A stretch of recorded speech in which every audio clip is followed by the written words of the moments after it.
Merci, Monsieur le Ministre. Question de Monsieur Thierry Michel à Monsieur le Ministre d'État, ministre de l'Intérieur. Monsieur le député, vous avez la parole. Merci Monsieur le Président, mes chers collègues.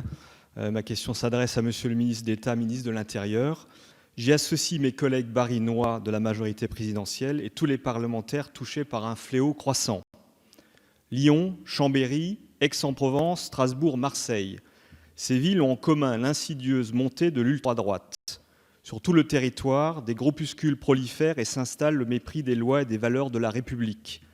Après l'implantation d'un squat identitaire à Lyon en mai 2017, c'est à Strasbourg, au cœur de la capitale de l'Europe et symbole de paix, que s'est créé l'Arcadia sous l'égide d'un bastion qui n'a de social que le nom, puisqu'il entend porter assistance à des sans-abri, à la seule condition que ceux-ci soient, je cite, de race blanche et de souche européenne. Les habitants, les associations et les parents d'élèves des écoles du quartier concerné ont peur. Dernier événement en date, de jeudi 30 mars, des membres du bastion social ont agressé lycéens et étudiants sur le campus de l'université de Strasbourg.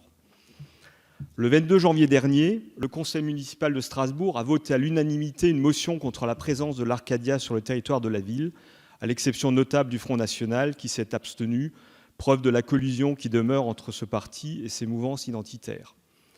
Le colonel Arnaud Beltrame, lui, n'a pas regardé la couleur de la peau ou l'origine de l'otage afin de prendre sa place et de donner sa vie pour la République. L'assassinat barbare dont a été victime Mme Mireille Knoll nous démontre que nous devons agir.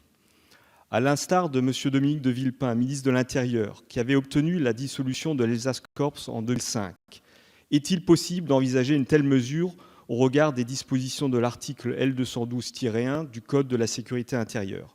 De quels moyens dispose le gouvernement pour lutter contre la discrimination, la haine et la xénophobie qui menacent l'ordre public et notre République? Je vous remercie.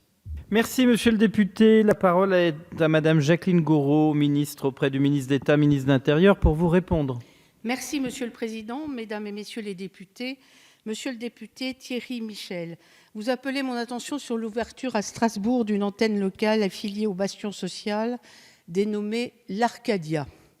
Je tiens au préalable à vous préciser que, contrairement à ce qui s'était passé à Lyon, où le bastion social occupait illégalement un squat, ce mouvement occupe son local strasbourgeois de manière légale.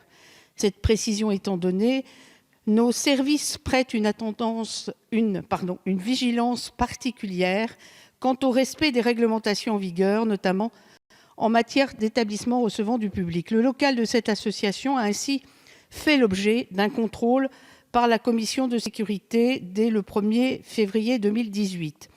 Je réaffirme que les associations ou groupements de fait qui provoquent à la haine, à la discrimination ou à la violence font l'objet d'une attention tout à fait particulière de mes services. Le président de la République peut procéder par décret en Conseil des ministres à la dissolution administrative de ce genre d'association. Au regard de l'atteinte portée aux libertés publiques, ces mesures de police administrative sont fortement, bien sûr, encadrées. En effet, la liberté d'association constitue l'un des principes fondamentaux reconnus par les lois de la République et consacré par le Conseil constitutionnel dans sa célèbre décision du 16 juillet 1971. Face à la situation préoccupante que vous avez décrite, monsieur le député, vous pouvez être assuré que je me suis chargé de saisir les services compétents du ministère de l'Intérieur. Dans l'hypothèse où les conditions seraient effectivement réunies, le gouvernement pourra engager une procédure de dissolution à l'encontre du bastion social de Strasbourg. Vous soulignez également le risque de reconstitution d'associations ayant fait l'objet d'une dissolution administrative. Je tiens à vous préciser que l'article 431-15 du Code pénal dispose à cet effet que le fait de participer au maintien ou à la reconstitution ouverte ou déguisée d'une association ou d'un groupement dissous est réprimé de 3 ans d'emprisonnement et de 45 000 € d'amende. Monsieur le député, le gouvernement condamne fermement toute atteinte aux valeurs et aux lois de la République et attache une grande importance à la lutte contre l'extrémisme sous toutes ses formes, qu'elle soit le fait d'un individu ou d'une organisation. Les services du ministère de l'Intérieur restent donc particulièrement vigilants sur l'activité du bastion social et de son antenne de Strasbourg. Merci Madame la Ministre. Monsieur le député, vous souhaitez répondre à la Ministre ?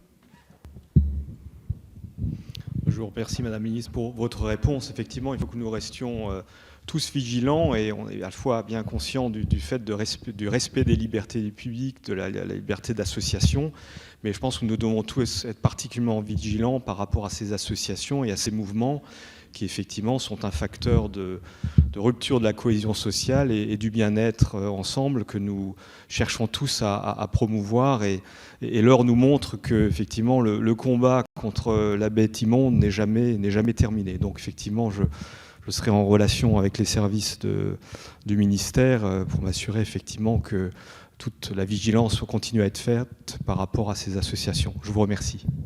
Monsieur le député, question de monsieur